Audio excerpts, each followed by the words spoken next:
Edumagicians, welcome to the Edumagic Podcast with your host, Dr. Sam Fessich. Dr. Sam is a professor of education, author of Edumagic, and a pumpkin spice latte fan. This podcast is designed for pre-service teachers. Remember, friends, teaching doesn't begin at graduation, but during that first class at 8 a.m. Let's get this party started.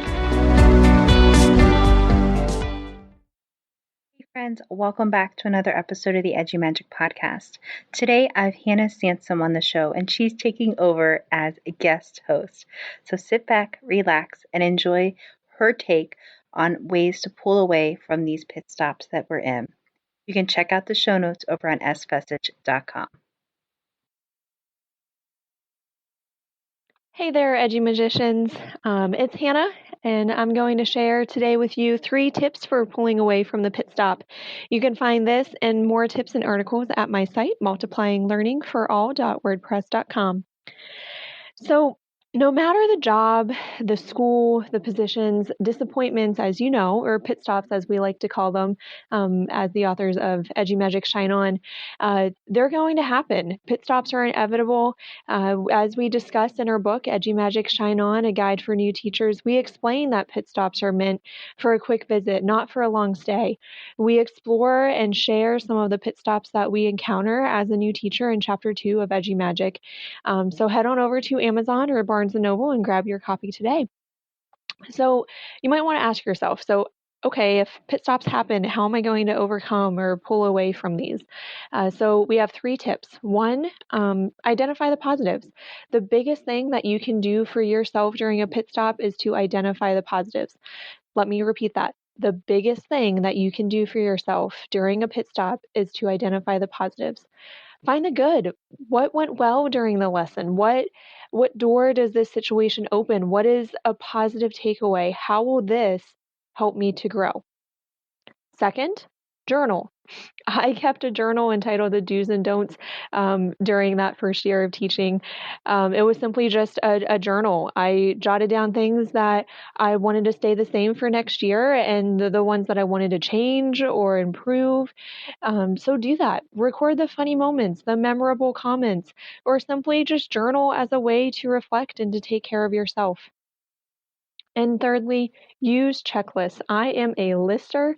Checklists are my jam, whether it's to satisfy that feeling of checking things off that to-do list or, just to quickly visualize data. Checklists make my life way easier. Use checklists to ease the feeling of being overwhelmed by organizing and prioritizing those to-do lists. Ask yourself, what needs need to be completed today or this week? What skills have been taught and still need to be taught? What parents should I touch base with this week? Use checklists to help visualize the data or even the skills of where you need to improve instruction or, reteach for a student. So ask yourself, what areas do I need to go back and reteach? Which students need to be enriched on this topic? Which skills are students showing mastery of on this topic? Checklists help me to stay organized and afloat, especially during a pit stop.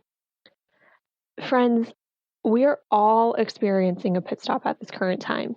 Being away from our kiddos, our coworkers, our classroom, it's not a pit stop that we discussed in Edumagic Shine On. Frankly, it's a pit stop that, this current situation, we didn't even imagine that we, would be in when we were writing the book. But these 3 tips still apply. Hear me out.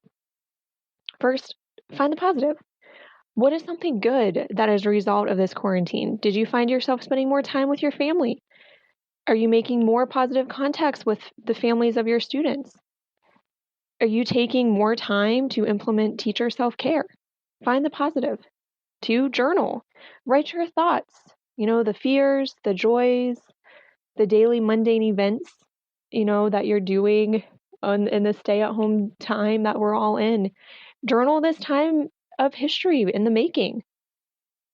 Make checklists. What are some things that you can do around the house? Or do you have spring cleaning that you have time for now? What about those little do-it-yourself projects that you've been dreaming of doing? organizing, that catch me all closet. Make a list of who you need to reach out to. Do you need to make phone calls? What about writing a handwritten letter? Call an old friend, write a letter to your grandma, touch base with your neighbor that you don't normally talk to. Make a list of those school things that you didn't have time to do before, like cleaning up that email, organizing the files on your computer, working on some curriculum, creating that ultimate megapixel activity that you've been, thinking of and dreaming about all year. Edumagicians, you will pull through from this pit stop and others that will arise during your teaching career. Stay Edumagic strong, and remember, we're all in this together.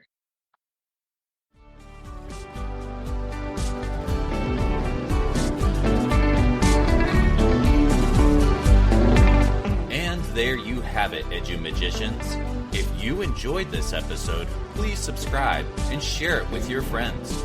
For more Edumagic, check out sfessage.com and follow Dr. Sam on Twitter and Instagram @sfessage. Until next time, you have the Edumagic within you.